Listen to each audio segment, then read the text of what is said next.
Kenya may have walked out of the dark shadows of the post-election violence that followed the disputed December 2007 polls, but it is not clear whether the lesson has been learned. Pockets of violence witnessed in different parts of the country resemble the post-election violence, and despite the best efforts of government, insecurity continues to be a threat in some parts of the country. But a lot of ground has also been covered since the dark days of the post-polls violence. There is a new constitution in place. Dozens of new laws, including those touching on land and judicial reforms, have been passed, and most of the displaced Kenyans have been resettled. The country is also preparing for an even more complex and representative general election, unlike any other in its history. The country's judiciary has also been reformed considerably.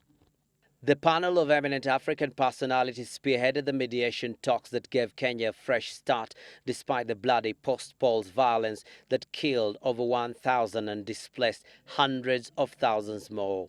And now the former UN Secretary General Kofi Annan, who chaired the panel, and former Tanzanian President Benjamin Mkapa, who was also in the panel, will start an official tour on Monday.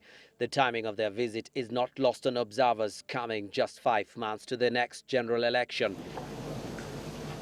A statement by the panel says the two dignitaries will be visiting Kenya from the 8th to the 11th of October 2012 in their capacities as members of the African Union panel of eminent African personalities. The statement further states that, quote, the objective of the visit by Annan and Mkapa is to give support and encouragement to the Kenyan people and the country's institutions as Kenya prepares for an important transition in 2013, unquote. But one thing is clear. The two dignitaries are here to observe the implementation of Agenda 4 items as agreed during the mediation talks. Can each of you ask one question? There are lots of other. They will address the media on Thursday this week, but this will come after their meetings with the country's political leaders, as well as civic society, business, religious leaders, the media and representatives of the international community. It is at these meetings with the opinion leaders that Annan and Mkapa are expected to give an honest opinion of the recent goings-on, as well as the suggestions on the way forward. Although Kenyans ushered in a new constitutional dispensation when they successfully promulgated the country's new supreme law in August 2010, they're yet to realize the full fruits of the document. Stalled police reforms have become a matter of national concern. The Inspector General of Police is yet to be appointed, and there are no signs this will be done soon.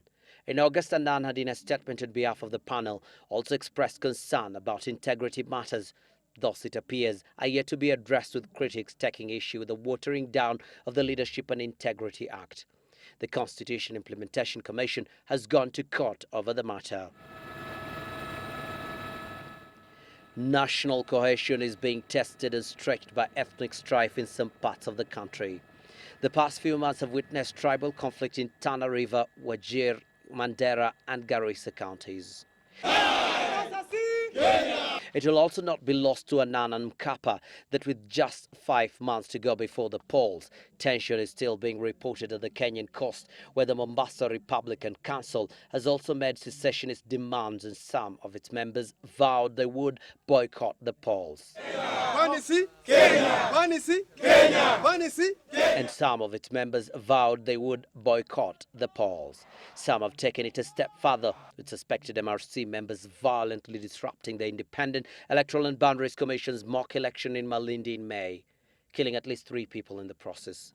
The developments are raising fears among non-indigenous communities at the coast and pose a threat to the forthcoming polls, bearing in mind that armed groups played a dangerous role in the 2007-2008 post-election violence.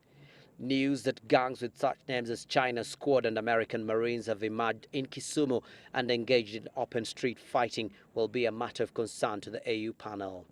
Then there is the matter of election preparedness. The Independent Electoral and Boundaries Commission is working full throttle to ensure the polls take place in March 2013, but it faces logistical challenges. IEBC will have to deliver all the biometric voter registration in time and ensure that the long periods required for voters to pick their choice for the 6 posts on the ballot papers are factored in to reduce tension over the inevitably delayed results. Annan and Mkapa have their work clearly cut out during their visit. Abdi Osman, Sunday Live.